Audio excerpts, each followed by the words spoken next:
Hi friends, మేము Banjara festival Teej ముఖ్యమైన పండగ.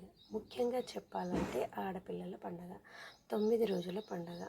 ఒకరోజు నానబెట్టిన గోధుమలను పుట్టమట్టి ఆవు పేడలతో మంచిగా కలిపి చిన్న చిన్న బుట్టలలో పరుస్తారు. డైలీ వీటిని ఆడపిల్లలు చాలా జాగ్రత్తగా చూసుకుంటారు. డైలీ ఆడపిల్లలు 3 పూటలు నియమనిష్టమతో నీళ్లు పోస్తారు. ముఖ్యంగా వాళ్ళు స్నానం చేసిన తర్వాతనే ఈ నారుకి నీరు పోస్తారు. అలా 9 రోజులు వాళ్ళు నియమనిష్టమాలతో మంచిగా దీన్ని చూసుకుంటూ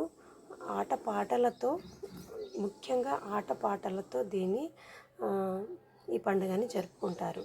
ఆడపిల్లలు చాలా చాలా సంతోషంగా, ఎంత నియమనిష్టమాలతో చేసుకుంటే అంత మంచి భర్త వస్తాడని కూడా ఈ బంజారా వాళ్ళ నమ్మకం. అందుకని ఈ పండుగని చాలా జాగ్రత్తగా చేసుకొని ఆడపిల్లలు ముఖ్యంగా ఇందులో పాలు పంచుకుంటారు.